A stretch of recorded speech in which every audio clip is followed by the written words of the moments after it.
안녕하세요. 동갑내기 남편과 결혼한 지 4년 차, 3살 된 딸 하나를 키우고 있는 30대 여성입니다. 이렇게 남에게 제 이야기는 처음 해보는 탓에 어색하긴 하지만 익명의 힘을 빌려 제 마음의 짐을 덜어보려고 합니다. 얼마 전 남편의 시할머니로 인해 크게 마음의 상처를 입었거든요. 남편과는 사회생활을 하면서 직장 동료의 소개로 만났습니다.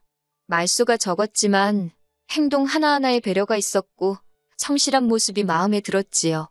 하지만 남편이나 저나 낯을 많이 가리는 성격 탓에 가까워지기까지에는 시간이 제법 걸렸어요.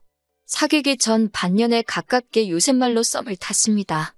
그러다 남편의 수줍은 고백과 함께 연애를 시작했고 이후로 시간이 흘러 결혼하자는 이야기까지 나왔네요. 남편의 어두운 과거를 알게 된 건 진지하게 결혼 이야기를 나누던 때였어요. 결혼을 하자 하면서도 상견례 이야기만 나오면 화제를 바꾸고 제 눈을 피하는 남편을 보면서 뭔가 감추는 게 있구나 싶더라고요. 결국 제가 남편을 몰아붙이듯이 어머님 아버님께 인사를 드리러 가고 싶다고 말했습니다. 그러자 남편이 꽤나 주저하길래 결국 제가 솔직히 털어놓으라고 그런 이야기 하나 속 시원히 못하는 사람하고 어떻게 결혼을 하겠냐고 차라리 헤어지자 했어요. 그러자 남편이 어렵게 털어놓은 이야기는 제가 예상한 것보다 훨씬 지독하더라고요. 일단 제 배경부터 말하자면 저희 부모님은 평범하신 분들입니다.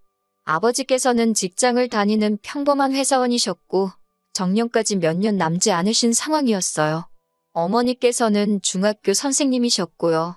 모난 것 없는 가정에서 사랑받으며 자랐습니다. 반면에 남편은 어머님 아버님께서 남편이 고작 3살이던 때 이혼을 하셨다고 해요. 신혼 나이는 고작 5살이었고요. 이후로 한동안 시할머니와 시할아버지 그리고 아버님의 동생인 시삼촌과 함께 서울에서 한참 떨어진 시골에서 지냈다고 합니다. 그런데 시삼촌이 정신적으로 많이 아픈 사람이었기에 툭하면 남편과 신우를 때렸던 모양이에요. 시할머니와 시할아버지도 방패막이 되어주질 못했고요. 결국 그렇게 어린 남매가 서로만을 의지하며 세월을 버텼는데 그러다 신우는 결국 고등학교를 마치기 전 집을 나갔다고 합니다. 남편은 그래도 고등학교를 졸업할 때까지는 버티고 있었고요. 당시에 아버님께서는 객지에서 생활을 하시며 시할머니와 시할아버지께 얼만큼의 생활비는 보내드렸던 모양이에요. 남편은 그건 전혀 몰랐던지라 시할머니랑 시할아버지랑 살면서 늘 자기가 짐덩어리라고 생각해서 눈치만 보고 시삼촌의 횡포에도 반발하지 못했답니다. 아무튼 그렇게 시간이 흘러 남편도 고등학교를 졸업하고는 서울로 올라왔대요. 당장 대학을 간다는 건 꿈도 꿀 수 없었는데 다행히 아버님하고 연락이 닿으면서 아버님 소개로 아는 분이 운영하는 작은 사무실로 출근을 하기 시작했고요. 이후로 그 사무실에 다니며 번 돈을 모아 야간 대학을 갔고 이직에도 성공하여 지금은 그래도 꽤나 이름난 회사에 다니고 있습니다. 그 시기에 집 나갔던 신우와도 연락이 되어 왕래하며 살고 있다 했고요. 여기까지 듣고 솔직히 저는 이 결혼을 해야겠다는 마음이 더 강해졌어요. 남편의 아픈 상처를 제가 어루만져주고 싶다는 마음이었거든요. 그래서 더는 힘들어하지 말라고 앞으로는 제가 옆에 있어주겠다고 했지요. 그렇게 저희는 결국 부부의 연을 맺게 되었습니다. 그리고 친정부모님께는 이런 사정을 구구절절 말씀드리지는 않았어요. 지금 남편이 어떤 사람인지가 중요하다 생각했고 저희 친정부모님이 그럴 분들은 아니시지만 그래도 남편의 고된 과거 이야기를 알게 되시면 괜한 편견을 갖진 않으실지 걱정이 되었거든요. 하지만 결혼 생활이라는 게 저랑 남편 2사람만 노력한다고 다 되는 건 아니더라고요. 저희가 결혼식을 올리고 얼마 지나지 않아서 상상하지도 못한 시할머니의 횡포라고 해야 할지 감당하기 어려운 요구들이 이어졌으니까요. 신우는 저희보다 1년 일찍 결혼을 했는데 일찍 집 뛰쳐나간 X를 도와주긴 뭘 도와주느냐며 시할머니 시할아버지께서 한 푼도 도와주지 않으신 걸로 알아요. 그래도 신우는 시할머니 댁을 떠난 이후로 미용일을 익혀 돈도 벌고 있었고 비록 많지는 않았지만 나름 어느 정도 모아둔 돈이 있었다대요. 남편 말로는 한 2천만 원인가 들고 시집을 갔다나요. 반면 저희가 식을 올린다 하니 시할머니께서 흔쾌히 3천만 원을 보태주셨습니다. 솔직히 저희는 저희가 모아둔 돈에다 대출을 얼마 받아서 시작하려던 생각이었기에 처음에 시할머니가 주신 3천만 원은 거절했어요. 어머님 아버님도 아니고 시할머니한테 도움을 받는다는 게 부담스러웠거든요. 그리고 남편이 힘든 시간이었다고는 해도 어쨌든 시할머니 시할아버지마저 안 계셨다면 거리 생활을 할지도 몰랐을 일이잖아요. 감사한 마음도 컸기에 오히려 저희가 해드리지 못한 게 죄송했고 그래서 3천만 원은 가당치도 않다고 생각했지요. 하지만 시할머니도 시할아버지도 거절 말고 받으라고 어른이 주는데 계속 거절하는 것도 예의가 아니라며 기어이 저희 손에 3천만 원을 쥐어주셨습니다. 그래서 감사하다 인사드리고 유용하게 쓰게 되었는데 그 3천만 원이 모든 것을 부셔버릴 거라곤 상상도 못했지요. 처음 신혼여행을 다녀온 뒤 시할머니께서 인사오라 하셔서 다녀왔습니다. 편도 4시간, 왕복 8시간의 거리도 거리지만 문제는 시할머니 댁에는 저희 두 사람이 잘 만한 공간이 없어요. 남편은 그 집에 사는 내내 거실 생활을 면치 못했고 겨우 있는 방 2개는 여전히 시할머니와 시할아버지 그리고 시삼촌 차지였으니까요. 그런데 시할머니께서는 손자 며느리가 내려와서는 잠도 안 자고 가느냐며 서운하다 못됐다 소리를 연신 해대셨습니다. 결국 그날 저희 거실에서 자고 왔어요. 표현이 자고 온 거지 거의 뜬 눈으로 밤을 새운 거나 마찬가지입니다. 가족들이 화장실이며 부엌이며 간다고 어찌나 들락날락거리는지 게다가 어쨌든 친정도 아닌데 옷이나 편히 입을 수 있는 것도 아니었고요. 그래서 새우처럼 허리를 구부리고 이쪽으로 누웠다 저쪽으로 누웠다만 반복하며 동이 트기만을 기다렸네요. 하지만 이때만 하더라도 어쨌든 결혼하면서 큰돈도 받았고 시할머니께서 손주 며느리 보신 게 좋아서 그러신가 보다 생각하고 이해하려 했습니다. 하지만 이후로도 시할머니의 말도 안 되는 억지 요구는 하루가 다르게 늘어만 갔지요. 제가 첫째를 가졌을 때였어요. 임신한 지 8개월 정도 되었을 때인데 시할머니께서 전화를 하셔서는 하시는 말씀이 임신했다고 집에만 있지 말고 조만간 시골에 한번 내려오라 하시는 거예요. 당황한 제가 조만간 말씀이시냐고 되물었습니다. 그랬더니 시할머니께서 남편이랑 바람 쐬러 온다 생각하면 될 거 아니냐면서 이번 주에 올 거냐고 거의 다그치듯 물어보시대요. 그때 처음으로 시할머니 말씀에 거절을 했어요. 안 된다고요. 몸도 무겁고 어려울 것 같다 하니까 그때부터는 저더러 괘씸하다 하시더니 무조건 오라고 화를 내셨지요. 그리고 결국 제가 시할머니 고집을 어떻게 꺾겠어요. 남편도 가기 싫으면 안 가도 된다고 말은 했는데 그때만 하더라도 남편이 칼같이 선을 그어주지를 못하더라고요. 결국 어쩔 도리가 없어서 그럼 당일치기로 갔다 오자 했지요. 하지만 시할머니 댁에 가기로 한 당일 남편과 함께 차에 타서 고속도로를 타고 1시간쯤 달렸을까요. 갑자기 배에서 툭 하고 뭔가 터지는 소리가 나더니 물이 줄줄 양수가 터졌더라고요. 결국 고속도로 한쪽에 차를 세운 뒤 119 부르고 병원으로 이송되었습니다. 다행히 건강한 딸을 출산하기는 했지만 지금도 그때를 생각하면 아찔하고 시할머니가 원망스러워요. 그도 그럴 것이 제가 양수가 터져 못 내려간다 하니까 시할머니께서 어째 생기다 말았냐고 뱃속에 애도 지엠이 닮아서 생기다 말았는가 보다고 벌써 나오느냐고 그러더라고요. 그런 악담을 들었는데 제가 시할머니에게 좋은 감정을 가질 수가 없었지요. 이후로 저는 조금씩 시할머니께 드리는 연락을 줄였고 아이를 핑계로 시할머니 시할아버지 생신이나 명절을 제외하곤 발걸음도 하지 않았습니다. 이로 인해 시할머니께 남편을 무척이나 달달 볶으셨어요. 사실 생각해보면 남편과 시할머니도 떨어져 산 세월이 10년이 넘었는데 시할머니께서는 그때 남편이 당신에게 소홀했던 건 하얗게 잊으시고 그저 손주 며느리가 연락을 자주 안 한다고 저만 미워하시대요.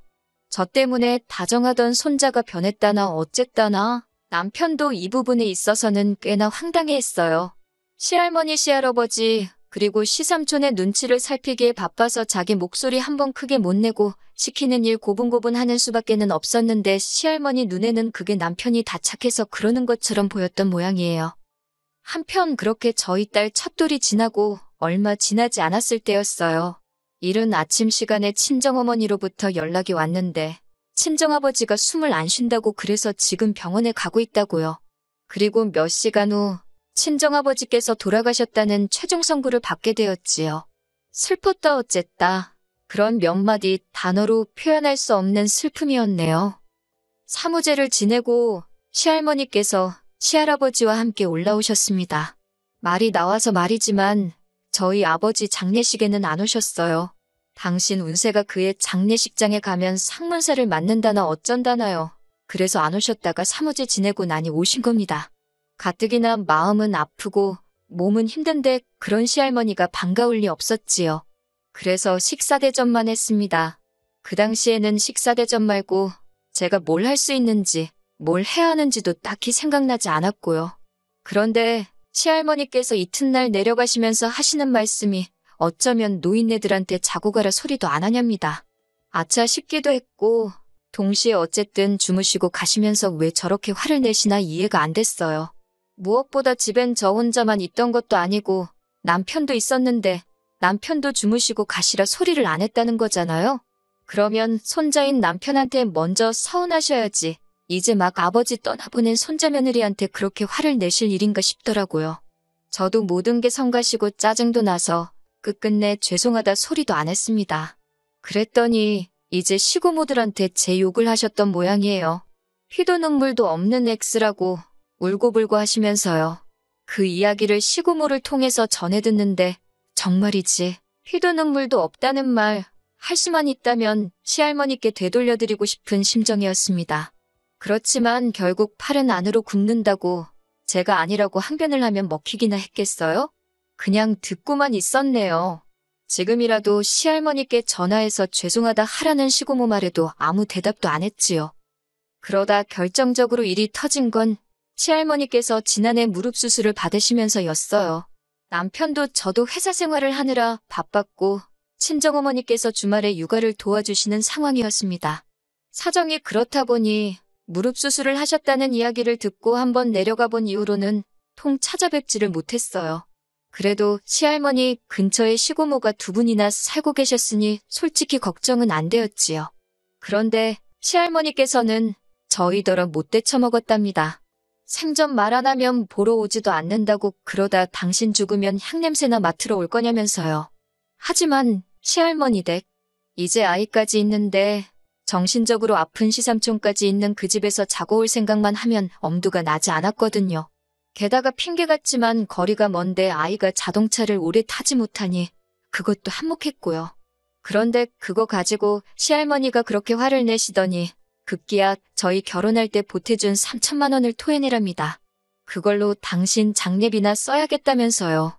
안 받는다 할 때는 기어이 주시더니 이제 돈 가지고 치사하게 나오시는구나 싶어서 실없는 웃음이 다 나오더라니까요. 저도 같이 치사해지긴 싫었지만 저희 결혼한 이후로 시할머니께 달달이 30만 원씩 용돈하시라고 보내드리고 있었습니다. 그렇게 보낸 세월이 4년이에요. 특별히 명절이나 행사가 있으면 당연히 따로 또 챙겨드렸고요. 그래서 제가 한번 대충 계산해보니 2천만 원 가까이 되대요. 가랑비에 옷 젖는 줄 모른다더니 저도 계산을 해보고서 정말 깜짝 놀랐답니다. 남편에게 어떻게 했으면 좋겠냐고 물으니 드리긴 뭘 드리냐고 아무것도 드리지 말라고요. 자기도 이제 그냥 안 보고 살고 싶다면서요. 하지만 계산은 똑바로 해야지. 뒤끝 찝찝한 건 싫어서 제가 따로 챙겨드린 돈 말고 그냥 매달 드린 돈만 계산했어요. 그랬더니 그게 거의 1,500만 원 가까이 되어서 시할머니와 시고모들께 그렇게 설명드리고 남은 금액만 계좌로 보내드렸습니다. 그랬더니 시할머니가 당신이 제 남편을 어떻게 키웠는데 어디서 불효시 같은 게 들어와가지고는 당신과 손자 사이를 갈라놓는다고 말 그대로 뒤집어지고 난리를 치셨나 봐요. 시고모들이 차례로 저에게 연락을 해와서 그래도 그러는 건 아니라면서 남은 돈도 보내고 죄송하다고 빨리 가서 빌라나요? 그럴 일은 없을 거라고 단호하게 대꾸했네요. 그리고 시고모들까지 저한테 난리친 걸 알게 된 남편이 마지막으로 얼굴 보고 이야기하자며 저와 함께 시할머니 댁에 가잡니다. 가서 모든 걸 정리하고 오자면서요. 남편의 말에 비장함까지 엿보여서 믿고 같이 내려갔습니다. 시할머니께서는 제가 바로 앞에 있는데도 남편에게 저 때문에 서운하다 어쩌다 하면서 저를 EX, 저 X 그렇게 부르셨어요. 저는 그럴 때마다 나이가 많은 분이니 시골 분이니 그럴 수도 있지라며 꾹꾹 눌러 참으며 듣고 있었고요. 그런데 남편이 시할머니더러 말씀 좀 조심해서 하라며 화를 내더라고요. 그리고는 돈은 더 드릴 일은 없다. 그간 매달 드린 돈이 합이 1,500이고 얼마 전 계좌로 1,500 돌려드렸으니 이제 계산은 끝났다고 선을 긋더라니까요. 그러면서 하는 말이 할 만큼 해드린 것 같다. 고등학교 졸업 이후로도 내가 언제 할머니 모른 척 한 적 있었냐. 그런데 왜 이제 와서 나를 잡고 안놔주려 하냐며 이제 나도 내 가정을 지켜야 해서 더 이상 할머니랑은 못 볼 것 같다고요. 저도 남편이 그 정도로 단호하게 말할 거라곤 예상하지 못했기 때문에 정말 놀랐네요. 그러자 옆에 있던 시고모들이 네가 어떻게 그럴 수가 있냐. 네가 인두껍을 쓰고 그럴 수가 있냐며 악다구니를 쓰더라고요. 그러자 남편도 나 크는 동안 시고모들 누구 하나 내가 어떻게 지내는지 물어본 사람 있냐, 관심 가진 사람 있냐, 그래놓고 이제 와서 할머니 3천만 원이 탐나서 그러냐 왜 이렇게 참견들이냐며 이제 할머니고 고모들이고 내 집사람한테 연락하지 말라고 그러더라고요. 한 번만 더 그러면 그때는 이렇게 말로만 안 끝난다고. 그렇게 한바탕 퍼부어대고 시할머니 댁에서 올라오는데 아버님으로부터 연락을 받았습니다. 사실 그간 시할머니랑 그렇게 트러블을 겪는 동안에도 이상하리만치 아버님은 조용하셨어요. 항상 하시는 말씀이 애비 노릇도 못한 사람이 무슨 할 말이 있냐 하셨지요. 그런데 이번엔 아버님이 연락을 다 하셨길래 아버님이 보기에도 우리가 지나쳐 보였나 싶더라고요. 하지만 아버님이 하시는 말씀은 뜻밖이었습니다. 잘했대요. 너네는 할 만큼 했다면서 고생 많았다고요. 그러면서 너네는 시할머니나 다른 사람들 때문에 헤어지지 말고 딸 잘 키우면서 행복하게 오래오래 살라셨습니다. 그때 문득 아버님이 어쩌면 어머님과 헤어지게 되신 것도 시할머니 때문이었나? 그런 생각이 들더라고요. 아버님 목소리에서 그냥 그런 느낌을 받았어요. 남편이 아버님 전화를 받고 나서야 새어나오는 눈물을 참는 듯했고 저도 마음이 안 좋았네요. 이후로 시할머니랑 시고모한테는 종종 연락이 와요. 제가 전화를 안 받으니 문자로 욕도 하고 절 어르고 달래는 말도 하고요. 근데 그냥 무시하고 있어요. 아버님하고는 제법 잘 지냅니다. 아버님을 모시고 살 수는 없고 아버님도 그건 원치 않는다 하셔서 저희 집에서 멀지 않은 곳에 방 얻어서 살고 계세요. 저희 집에 한 번씩 오시라 해도 절대로 안 오시고 밖에서 보자고 하시고요. 며느리인 저를 많이 배려해 주시는 게 느껴져서 더 잘해드리고 싶답니다.